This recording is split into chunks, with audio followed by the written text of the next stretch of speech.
개미와 배짱이 아마 이야기들 여러분 아실 거예요. Ant and Grasshopper.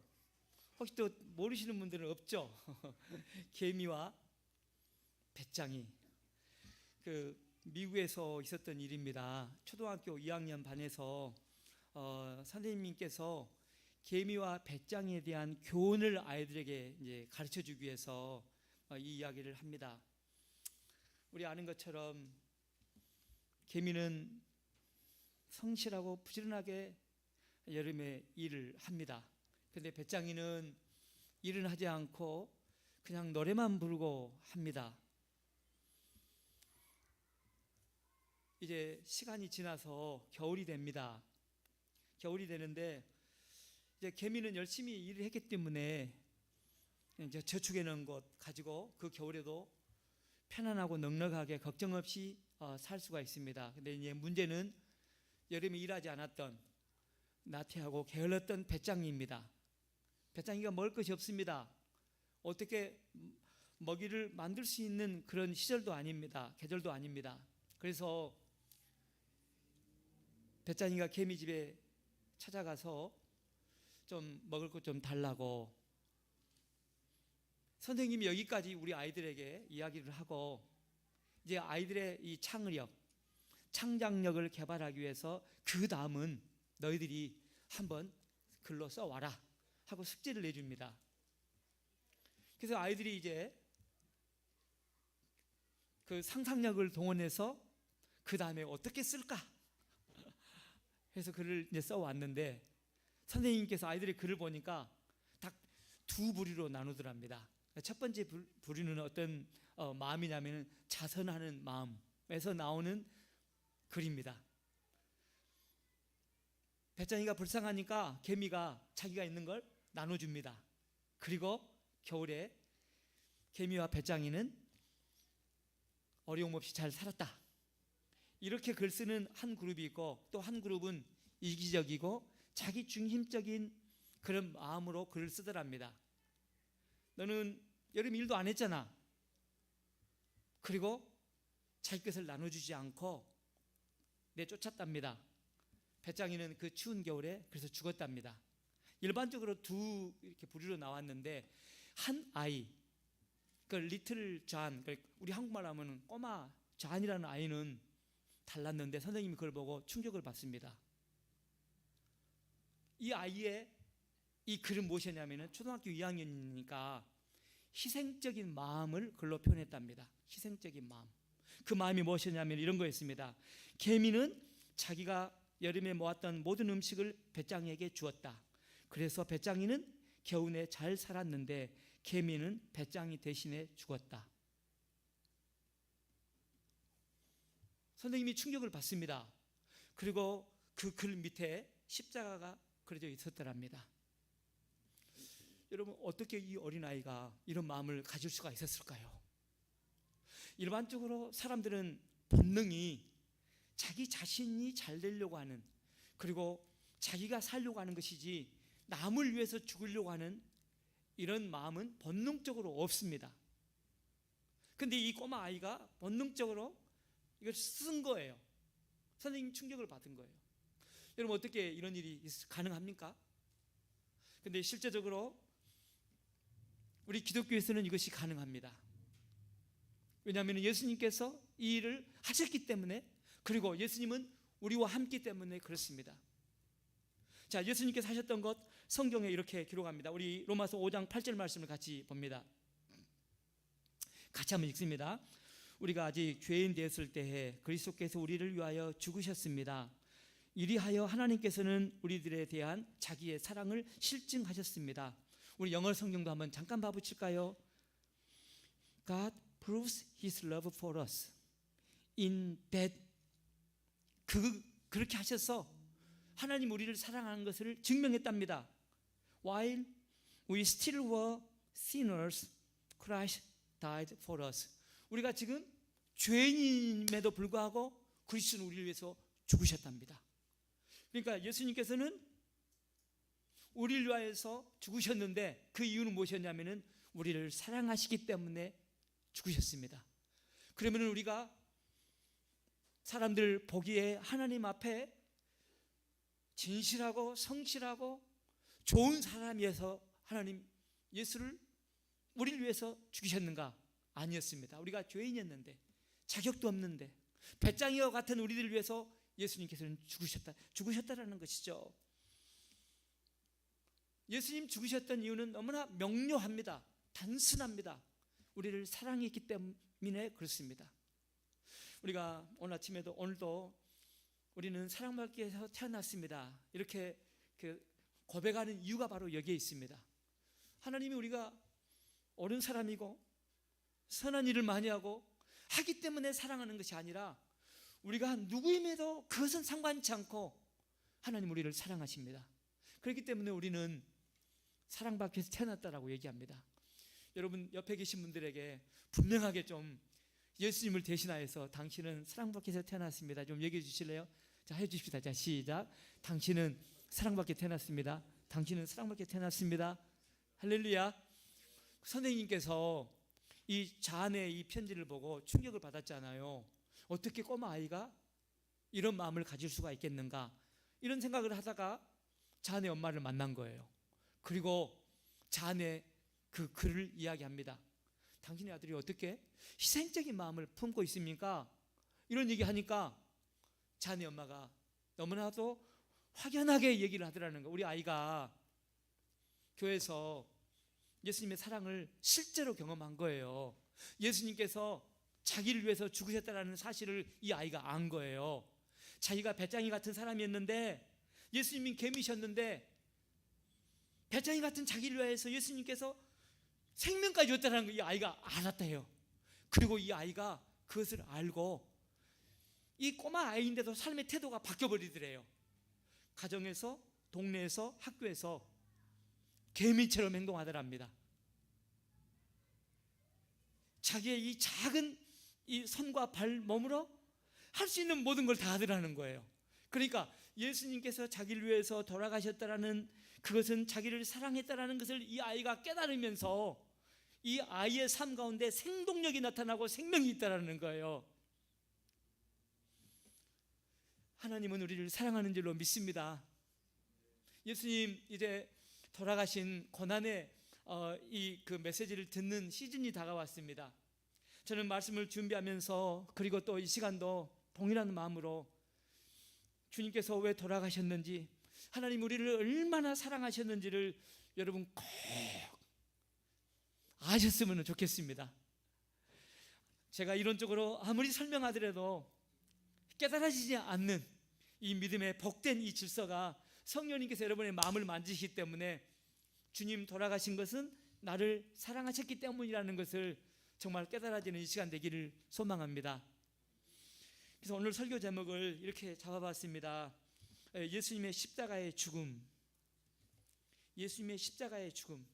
예수님의 이 십자가의 죽음이 우리의 삶 가운데 실제적으로 어떻게 나타나는가. 정말 예수님께서 죽으셨는데 그것은 나를 사랑하는 하나님의 이런 자비의 실천이었다는 것을 우리는 어떻게 실제로 알 수가 있겠는가. 하나님 가르쳐 주실 줄로 믿습니다. 우리 성경 말씀 봅니다. 우리 성경 말씀 마가복음 15장 33절에서 39절입니다. 우리 한 목소리로 읽기를 원합니다. 우리 같이 읽습니다. 제6시가 되매 온 땅에 어둠이 임하여 제9시까지 계속되더니 제9시에 예수께서 크게 소리 지르시되 엘리 엘리 라마 사막다니 하시니, 이를 번역하면 나의 하나님 어찌하여 나를 버리셨나이까 하는 뜻이라. 곁에 섰던 자 중 어떤 이들이 듣고 이르되 보라 엘리야를 부른다 하고, 한 사람이 달려가서 해면에 신 포도주를 적시어 갈대에 꿰어 마시게 하고 이르되 가만두라 엘리야가 와서 그를 내려주나 보자 하더라. 예수께서 큰 소리를 지르시고 숨지시니라. 이에 성소 휘장 위로부터 아래까지 찢겨져 둘이 되니라. 예수를 향하여 섰던 백부장이 그에게 그렇게 숨지심을 보고 이르되 이 사람은 진실로 하나님의 아들이었도다 하더라. 아멘.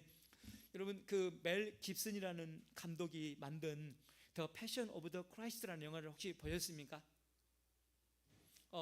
이 영화는 그 예수님께서 지상에 사는 동안에 12시간 안에 있었던 그것을 보여주기 위한 영화입니다. 그러니까 예수님께서 어떻게 고난을 받으셨는지, 그리고 예수님께서 그 고난을 받고 십자가에 돌아가는 이 모습을 영화로 만든 것입니다. 자, 그런데 이 영화는 그 소년 어린아이들이나 17세 이하, 그리고 그 임산부들은 보호자가 없으면 볼 수가 없습니다. 왜냐하면 이 영화의 장면이 너무나 폭력적이고 그리고 공포를 조장하기 때문에 그렇습니다. 무섭습니다. 저기 그림에 보는 것처럼 이 로마 군인들이 예수님을 채찍을 가지고 후려갈기는데, 예수님 채찍을 맞는 그곳이 살점이 막 튕겨 나옵니다. 그리고 피가 터져 나옵니다. 얼마나 고통스러운지 예수님께서 십자가를 지고 쓰러집니다. 그러면은 로마 군인이 다시 이 채찍으로 막 갈깁니다. 근데 이 채찍 끝에 이 쇠고챙이가 있어가지고 그냥 맞으면은 살결이 툭툭툭 튀어 나오게 됩니다. 정말 끔찍한 예수님의 이 그 마지막 이 땅에서의 모습을 영화로 잘 드러냈습니다. 그리고 결국 예수님은 이 순환을 받으신 다음에 십자가 위에서 이제 운명을 합니다. 죽으시는 것이죠. 자, 오늘 본문은 예수님께서 왜 그 순환을 받으셨는지, 그리고 십자가의 죽음이 무엇인지를 이제 설명하는 이런 내용입니다. 그러니까 이런 말씀이겠죠. 십자가에 죽으셨던 그 목적이 무엇인지를 보여주신다라는 것이죠. 자, 그 목적이 무엇입니까? 우리 34절 말씀을 함께 봅니다. 34절 같이 읽습니다. 제9시에 예수께서 크게 소리 지르시되 엘리 엘리 라마 사막다니 하시니, 이를 번역하면 나의 하나님 나의 하나님 어찌하여 나를 버리셨나이까 하는 뜻이라. 자, 예수님의 이 돌아가신 모습은 정말 나약한 한 인간에 불과합니다. 예수님은 살아계실 때 전능하신 분이셨습니다. 기적을 행하시고 하나님과 같은 그런 분이었습니다. 그런데 이 순환을 당하는 과정이나 십자가의 모습은 정말 아무 저항도 할 수 없는 이런 연약한 모습이었습니다. 반항도 없이 돌아가십니다. 이제 우리에게는 질문이 있습니다. 아니, 그러면은 질문하기 전에 우리 삶에 잠깐 좀 생각해 보시죠. 하나님은 우리가 고통당할 때 우리를 지켜주시고 보호하여 주시고 결국은 우리가 승리할 수 있도록 후원해 주신다고 말씀하셨는데, 오늘 이 본문 말씀 보면은 하나님은 예수님 전혀 도와주지도 않습니다. 심지어 예수님은 자기를 하나님께서 버리셨다라고 이렇게까지 말씀하십니다. 엘리 엘리 라마 사막다니 하시니, 이를 번역한즉 나의 하나님이여 나의 하나님이여 왜 나를 버리시나이까. 버리신 거예요. 자, 그럼 우리가 질문은, 하나님께서 실제로 버렸을까요? 그럼 예수님은 진짜 힘이 없는 그런 분이었을까요? 성경에 보면은 예수님은 곧 하나님이십니다. 그렇다면 예수님은 전능한 하나님이기 때문에 로마 군인들에게 맞지 않을 수도 있었습니다. 오히려 채찍질로 예수님을 치는 로마 군인들을 한 방으로 없이 할 수도 있었습니다. 그렇다면 예수님께서 이 고난을 당하시고 십자가에 죽었다는 것은 분명히 다른 목적이 있는 것을 우리가 생각할 수가 있는 것입니다. 그러니까 여러분, 예수님께서 돌아가신 것은 힘이 없기 때문이 아니었습니다. 목적이 있었기 때문에 그렇습니다. 우리 삶 가운데 적용하게 되면은 우리가 고난을 당하고 정말 십자가에 예수님 돌아가신 것처럼 우리가 인생이 끝난 것 같은 그런 삶을 피할 수가 없거든요. 우리의 고난에는 예수님 고난의 목적이 있는 것처럼 분명한 하나님의 계획이 있습니다. 자, 그러면 예수님의 십자가의 죽으심은 도대체 어떤 목적이 있을까요? 오늘 37절 말씀에 보면은 예수님께서 어떻게 운명하신지를 기록하고 있거든요. 어떻게 기록했냐면은 큰 소리를 지르며 운명하시다 이렇게 기록되어 있습니다. 이곳에 예수님께서 왜 돌아가시는지에 대한 이유가 있습니다. 그러니까 마가복음에서는 사실은 핵심적인 가르침이 무엇이냐면은 예수 믿는 사람들은 모두가 다 예수님 가셨던 그 길을 가야 된다라는 제자도에 관한 거거든요. 그런데 이 똑같은 내용을 기록하고 있는 그 사도 요한이 쓴 글에는 지금 예수님께서 큰 소리로 지르고 운명하셨다는데 어떤 소리를 지른 것도 어떤 소리를 외쳤는지도 기록하고 있고, 또 사도 요한의 이 글에는 그때 그 큰 소리 쳤던 것이 어떤 목적이었는지도 보여줍니다. 자, 그러면은 어떤 소리였는지 먼저 살펴봐 보시죠. 예수님께서 큰 소리로 치셨는데 그 소리가 무엇이었는지 요한복음 19장 30절 말씀 우리가 같이 한번 읽어보시죠. 읽습니다. 예수께서 신 포도주를 받으신 후 이르시되 다 이루었다 하시고 머리를 숙이고 영원히 떠나가시니라. 자, 큰 소리로 외쳤는데 여기에는 지금 큰 소리가 무엇인지를 기록하고 있습니다. 헬라어로 보니까는 테텔레스타이라고 기록되어 있는데 한국말로 보니까는 다 이뤘다 이런 의미입니다. 지난주 우리 밴쿠버에 발행되는 기독교 신문에 보니까 이제 이번 부활절 행사의 주제가 테텔레스타이랍니다. 이게 무슨 말이지? 아마 그럴 것 같아요. 볼 것 같아요. 그런데 테텔레스타이라는 것은 한국말로 하면은 다 이뤘다. 영어로 하게 되면은 it is fulfilled. 이것은 성취되었다. 또는 it is completed. 이것은 완성되었다라는 것입니다. 그러니까 예수님께서 십자가에 돌아가시면서 이제는 완성되었다. 이제는 다 이뤘다라고 외쳤거든요. 우리의 질문은 뭘 다 이뤘지? 그러니까 무엇이 완성되었는가? 무엇을 성취하였는가? 이런 이제 질문이 있습니다. 사도 요한은 무엇을 성취하는지 다른 곳에서 이렇게 설명합니다. 우리 같이 봐보시죠. 요한일서 4장 9절로 10절입니다. 우리 같이 한번 읽습니다. 하나님의 사랑이 우리에게 이렇게 나타난 바 되었으니 하나님이 자기의 독생자를 세상에 보내심은 그로 말미암아 우리를 살리려 하심이라. 사랑은 여기 있으니 우리가 하나님을 사랑한 것이 아니요 하나님이 우리를 사랑하사 우리 죄를 속하기 위하여 화목 제물로 그 아들을 보내셨음이니라. 아멘. 쉽게 표현하면은 다 이뤘다는 것은 무엇이냐면은 하나님께서 우리를 사랑하시는데 그 사랑을 이루시기 위해서 하나님 계획하셨던 그 질서는 뭐였냐면은 예수님의 죽으심이었습니다. 그러니까 예수님께서 죽으셨기 때문에 화목 제물이라는 것은 예배를 제사를 드릴 때 희생 제물을 뜻하는 거거든요. 예수님이 돌아가신 거예요. 그런데 예수님이 돌아가신 그 하나님의 계획은 뭐였냐면은 우리를 사랑하는 하나님의 이 가슴을 표현한 것이었습니다. 그래서 예수님의 죽으심은 하나님의 이 사랑을 성취한 것입니다. 그러니까 우리가 우리 삶 가운데 이렇게 적용해 보면 됩니다. 예수를 믿는다라는 것은 하나님의 자녀가 된다라는 것입니다.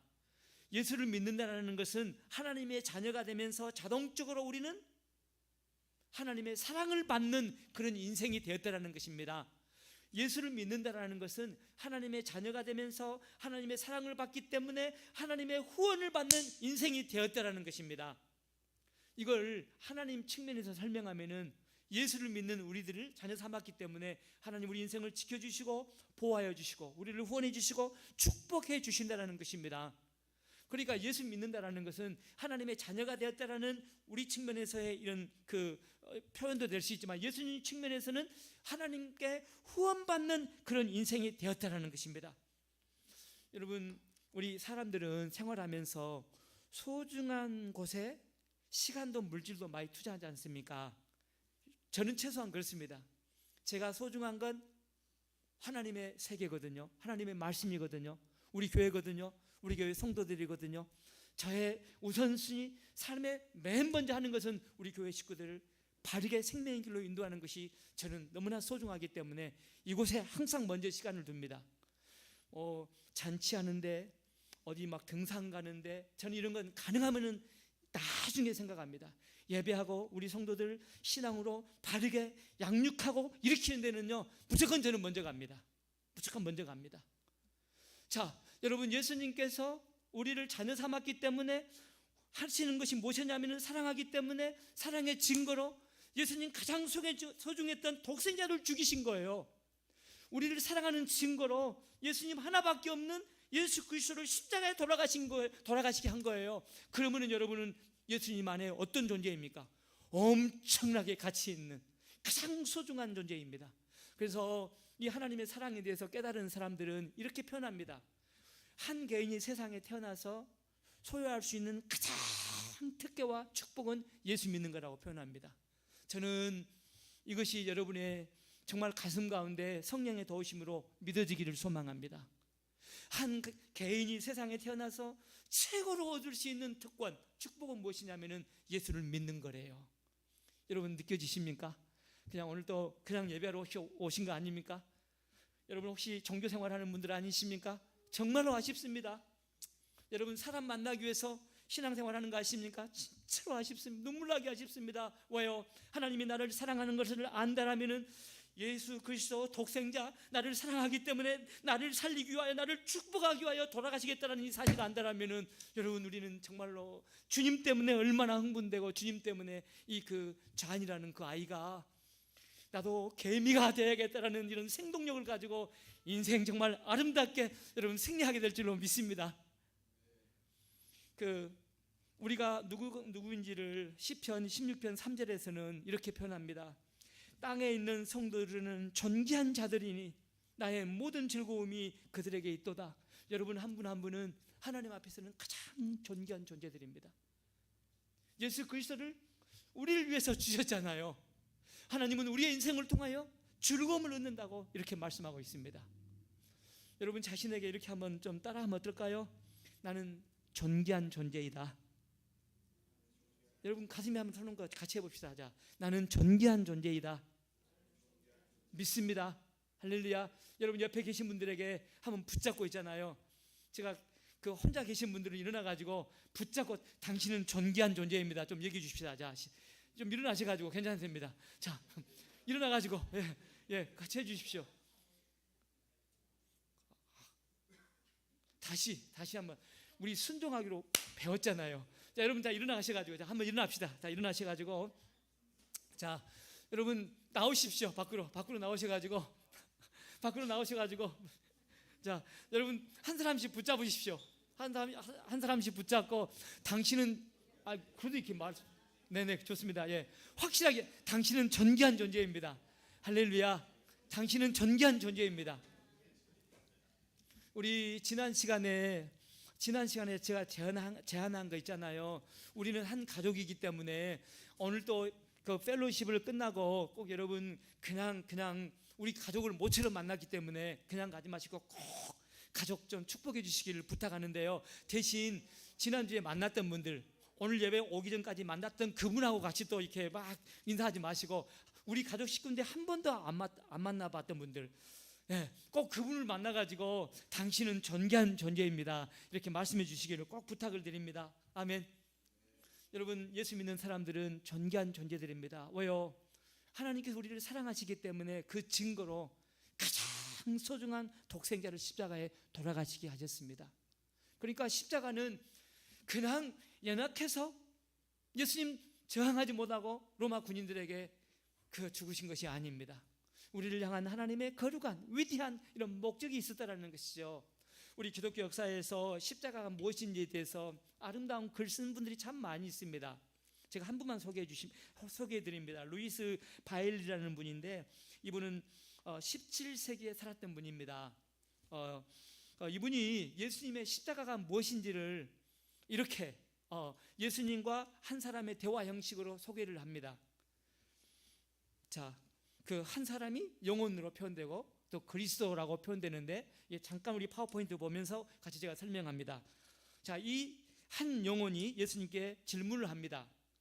주님, 적들로부터 도망할 수 있었는데도 왜 붙잡혔습니까? 예수님께서 이렇게 대답합니다. 그래, 믿음의 적들로부터 너를 보호하고 또한 캄캄한 어둠의 감옥에서 너를 구해내기 위해서였단다.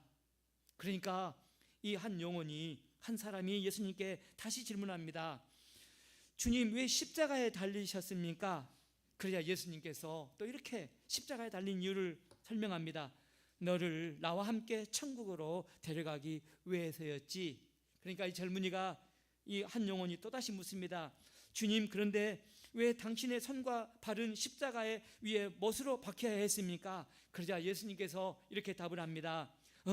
네가 의로운 일을 많이 하도록 너의 손을 넓게 하고 내 발을 자유롭게 하여 너로 평화의 삶을 누리게 하기 위해서였지. 아멘. 그렇습니다. 여러분, 예수님께서 돌아가신 이유는 우리를 어둠에서 밝은 빛으로 인도하실 뿐만 아니라 우리를 공경하는 모든 적들로부터 우리를 보호해 주시고 그리고 우리에게 천국 가는 영생을 보장하기 위해서 십자가에 돌아가신 것입니다. 할렐루야.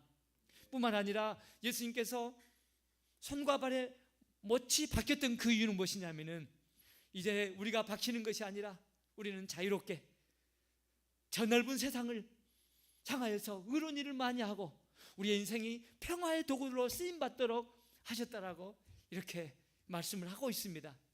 여러분, 예수 믿는 우리들의 인생 일반 사람과 같지만은 다릅니다. 우리 주님께서 사랑하는 그런 우리들의 인생입니다. 우리는 혼자 있는 것 같지만 절대 혼자가 아닙니다. 여러분 옆에 이제는 예수님 가시면서 보내주셨던 성령이 함께 하신 줄로 믿습니다. 그러니까 성령과 함께하는 새로운 길들이 예수 믿는 여러분의 삶 가운데 열려있는 줄로 믿습니다. 할렐루야. 여러분 인생은 홀로 아닙니다. 우리를 사랑하시는 하나님의 영 성령님께서 여러분과 함께 하십니다. 지켜주시고 보호하여 주시고, 그리고 고난이 피할 수 없지만은 그 고난은 오히려 하나님의 영광의 도구로 쓰임을 받을 수 있도록 하나님께서 보고 계시며, 그리고 여러분 결국은 승리하도록 일으켜 주십니다. 우리는 홀로가 아닙니다.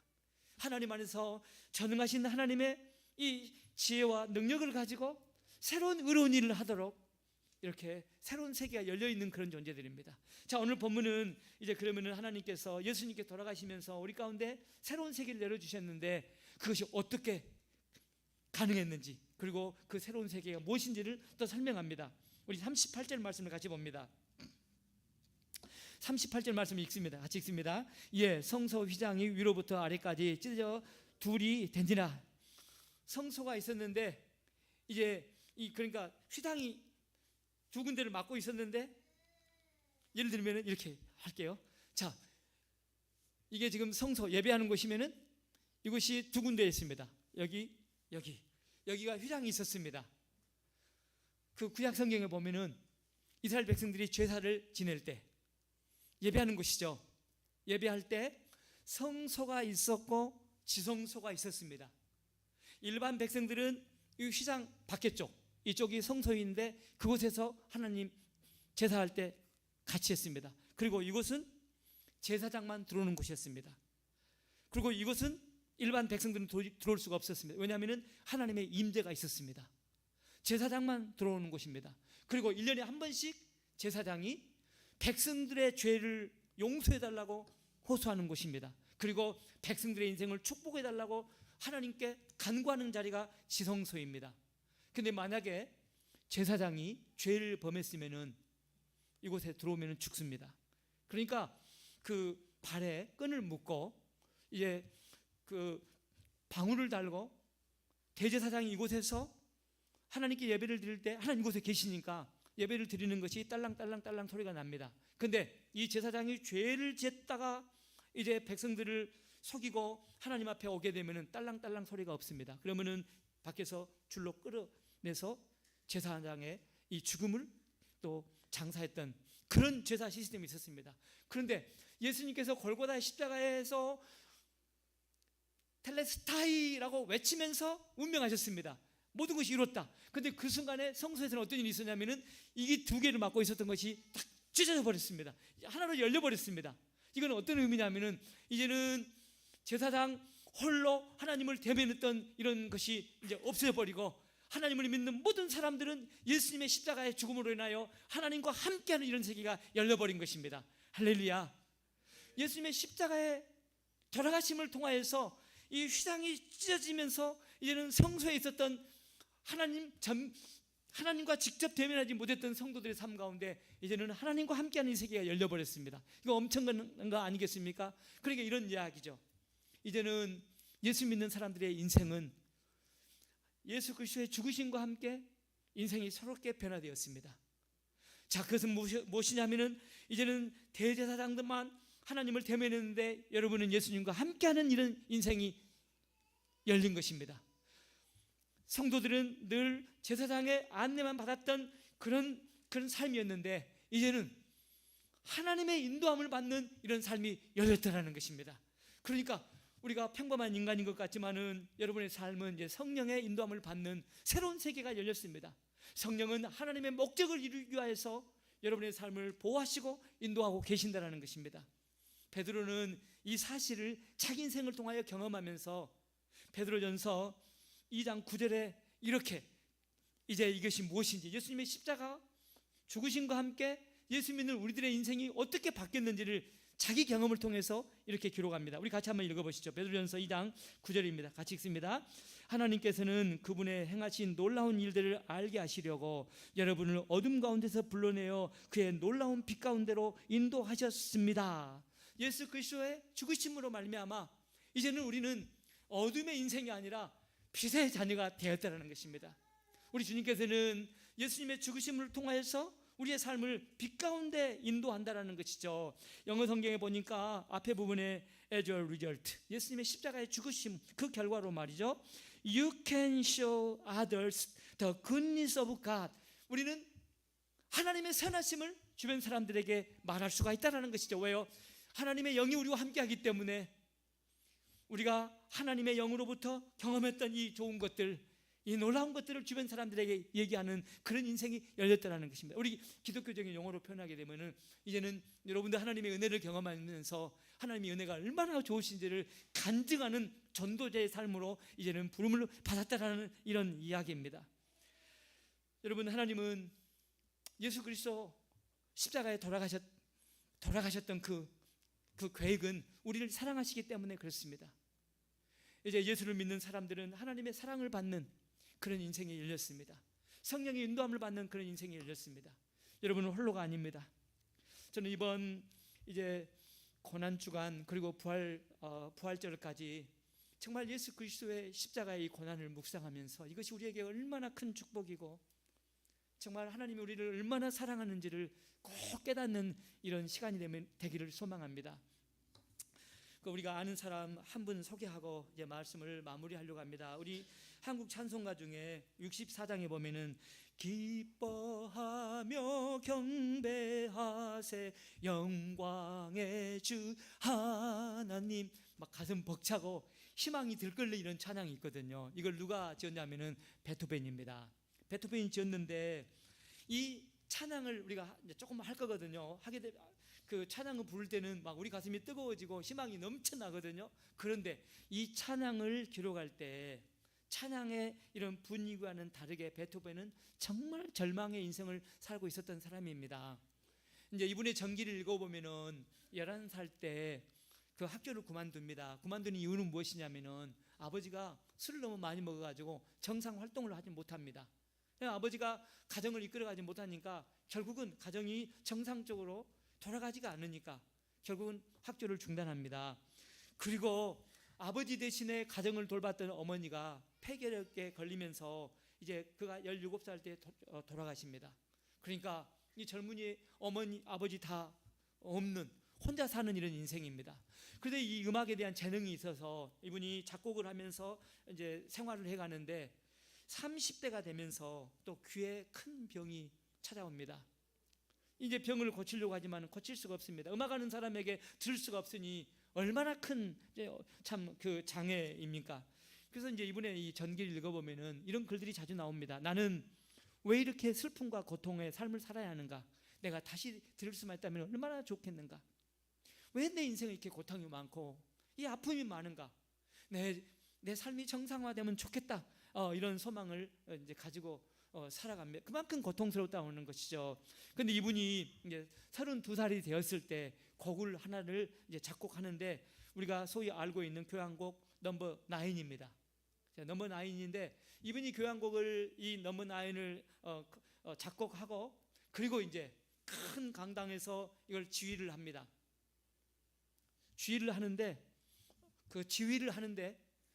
그 회중들이 엄청나게 감격을 받고 역사적인 막 이런 그 일이 일어납니다. 모두가 다 일어나서 기립박수를 치면서 감격을 합니다. 근데 이제 예를 들면은 지금 관객이 이렇게 있는데 이분이 이렇게 지휘를 하는 거예요.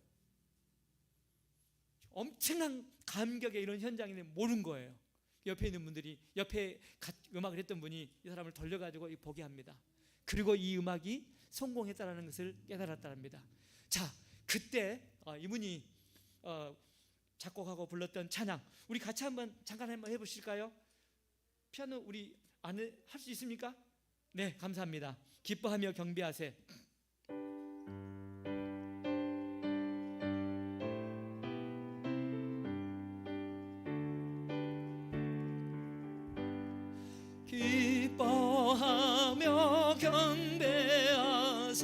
영광의 주 하나님, 주 앞에서 우리 마음 피어나는 꽃 같아.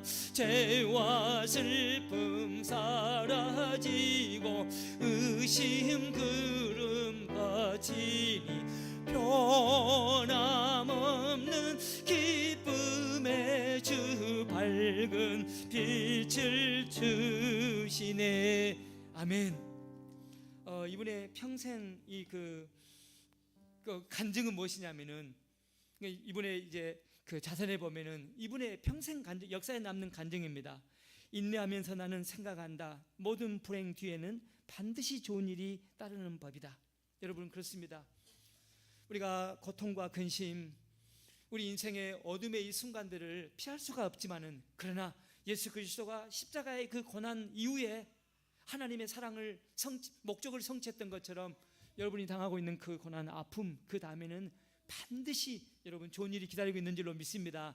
그러니까 예수님의 십자가의 이 그 내용을 기록하고 있는 첫 번째 33절 어떻게 했습니까? 어둠이 가득 찼다, 이렇게 시작합니다. 그런데 그 어둠 다음에 이제 예수님, 우리를 구원하기 위한 사랑이 성취된 것을 오늘 본문 우리 가운데 교훈하고 있습니다.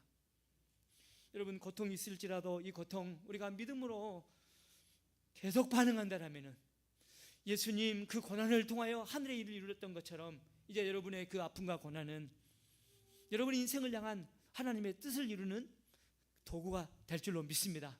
아멘. 자, 우리 이제 한번 정리해 보시죠. 예수님의 죽으심은 목적이 있었습니다. 그 목적은 하나님의 사랑이었습니다. 그런데 하나님의 사랑은 예수님의 죽음을 통해 성취되었습니다.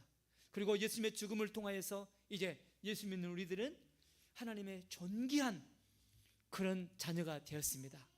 여러분, 홀로인 것 같지만은 예수님 성찬하시면서 보내주셨던 성령과 함께하는 삶입니다. 성령님은 여러분의 인생, 여러분 현실을 넘어서, 여러분 개인을 넘어서 하늘의 일을 이루도록 지혜도 주시고 힘도 주시고 능력도 주실 줄로 믿습니다. 아멘. 자, 우리 이 시간 그래서 일어나셔서 같이 이렇게 기도하고 찬양하기를 원합니다. 우리 기도할 때 이런 기도하면 어떨까요? 우리 일어나셔서 기도하기를 원합니다. 우리 기도할 때, 하나님, 예수를 믿는 내 인생 정말 존귀한 자인 것을 알게 해달라고. 여러분, 이 시간 진지하게 좀 기도하면 어떨까요? 예수를 믿는 내가 존귀한 사람인 것 깨닫게 해달라고. 그리고 이런 기도도 하면 좋겠습니다. 인생의 어둠과 같은 절망과 고통의 순간, 하나님, 낙심하며 좌절하는 것이 아니라 희망을 붙잡는 나의 삶이 되게 해달라고.